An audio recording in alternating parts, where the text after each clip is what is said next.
வணக்கம் மக்களே. இன்றைக்கி நம்ம என்ன பார்க்க போகிறோம்னா, அமெரிக்காவில் நடந்த துப்பாக்கி சூடை பற்றி தான் பார்க்குறோம். அது சாதாரண துப்பாக்கி சூடு கிடையாது. அமெரிக்க அதிபர் ட்ரம்ப், அவருடைய மனைவி மெலேனியா, அதுக்கப்புறம் துணை அதிபர் ஜேடி வான்ஸ், FBI தலைவர் உள்ளிட்ட அமைச்சர்கள், உயர்மட்ட அதிகாரிகள் பங்கேற்ற ஒரு இரவு விருந்து நிகழ்ச்சியில் தான் இந்த துப்பாக்கி சூடு நடந்திருக்கு. இது சாதாரண விஷயமாக எடுத்துக்கொள்ளப்படவில்லை. இதிலிருந்து யாருமே காயமடையலை, யாரும் உயிரிழப்பும் நடக்கலை. அது ஒரு மிகப்பெரிய நல்ல விஷயம். அதே நேரத்தில் இந்த துப்பாக்கி சூடு எப்படி நடந்துச்சு அப்படின்றதே நமக்கு ஒரு அதிர்ச்சிகரமாக இருக்குது. உலகத்திலேயே மிகப்பெரிய நம்பர் 1 நாடு அமெரிக்கா. அந்த நாட்டில் ஒரு அதிபருக்கு மிகப்பெரிய பாதுகாப்பு வளையங்கள் பல அடுக்கு பாதுகாப்புகள் வைக்கப்பட்டிருக்கு. அவரை சாதாரணமாக யாரும் நெருங்கிட முடியாது.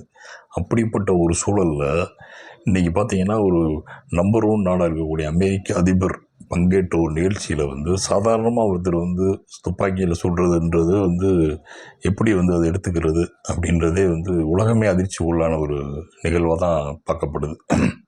அடுத்து பார்த்திங்க அப்படின்னா, இந்த துப்பாக்கி சூடு எங்கே நடந்துச்சு? வாஷிங்டனில் இருக்கக்கூடிய ஹில்டன் அப்படின்ற ஹோட்டலில் நேற்றுக்கு முந்தா நாள் அங்கே பத்திரிக்கையாளர் அமைப்பு சார்பாக வருடாந்திரமாக நடக்கக்கூடிய ஒரு இரவு விருந்து நிகழ்ச்சியை ஏற்பாடு பண்ணாங்க. இதில் ட்ரம்ப் கலந்துக்குவாருன்னு அவங்களே எதிர்பார்க்கல. ஏன் அப்படின்னா, சமீப காலமாக பார்த்திங்கன்னா ட்ரம்ப் பத்திரிகைகள், அதாவது அமெரிக்காவில் முன்னணியாக இருக்கக்கூடிய பத்திரிகை மேலே கடுமையான விமர்சனங்களை பண்ணுறாரு. சிலர் மேலே வழக்குகளை தொடுத்திருக்காரு. அதே மாதிரி நிருபர்கள் மேலே பயங்கரமான அவர் வாக்குவாதம் பண்ணுறது, கேள்விகள் பதில், அந்த மாதிரியான வாக்குவாதங்கள் நிறைய சம்பவங்கள் நடக்குது.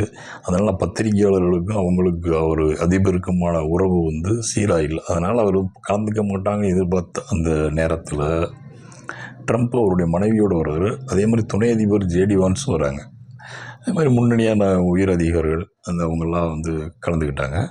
இந்த நிகழ்ச்சி நடந்துக்கிட்டே இருக்கும்போது பார்த்திங்கன்னா, ரிசப்ஷன்லேருந்து ஒரு துப்பாக்கி சூடு சத்தம் கேட்குது.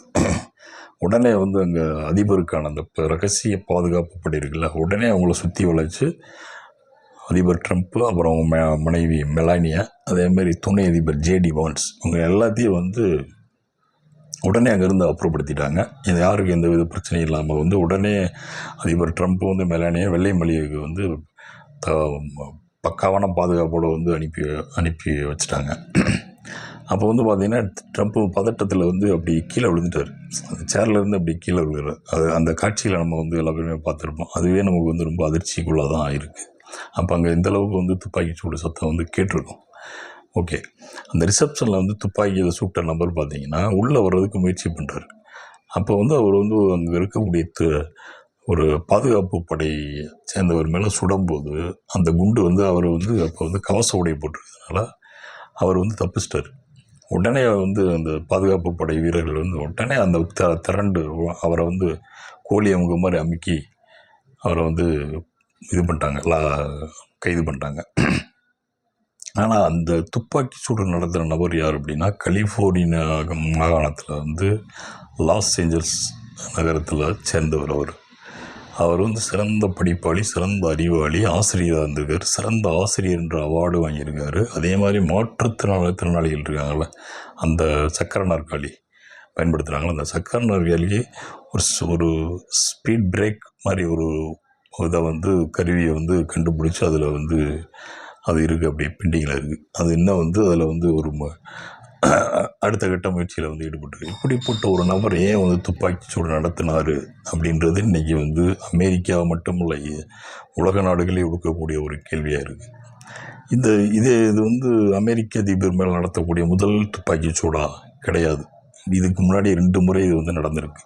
அதே அமெரிக்காவில் அதிபர் தேர்தலுக்கு முன்னாடி பிரச்சாரத்தில் இவர் அதிபர் ட்ரம்ப் ஈடுபட்டிருக்கும்போது நம்ம பென்சில்வேனியா மாகாணத்தில் பட்லர் அப்படின்ற ஒரு இடத்துல பிரச்சார கூட்டம் நடந்துச்சு. அந்த காட்சியை கூட நம்ம பார்த்துருப்போம் வீடியோவில்.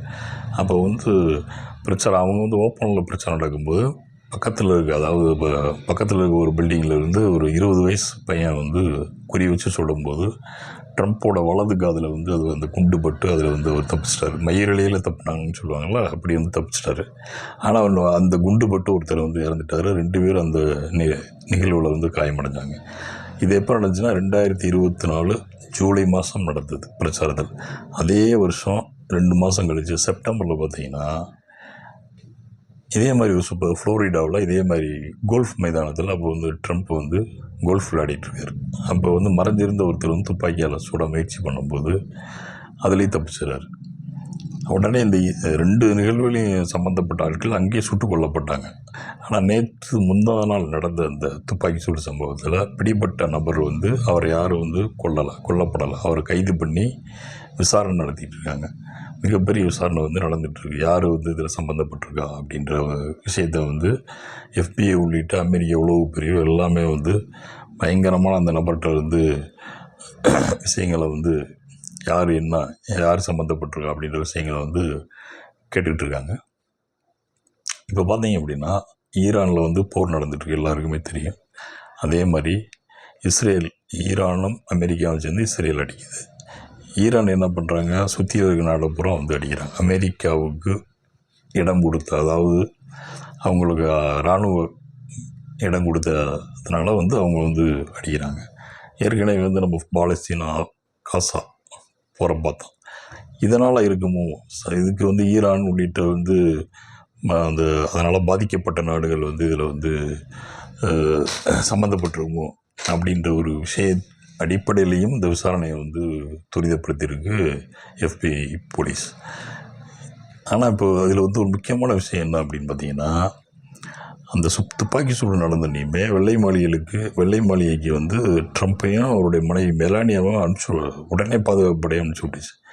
கொஞ்ச நேரத்தில் ட்ரம்ப் என்ன சொல்லியிருக்காரு, நான் திரும்ப அந்த விருந்து நிகழ்ச்சிக்கு நான் போகணும், அதுக்கு ஏற்பாடு பண்ணுங்கன்னு சொன்னோடனே அங்கே இருக்க பாதுகாப்பு படை அதிகாரிகள் ரொம்ப அதிர்ச்சி ஆகிட்டாங்க.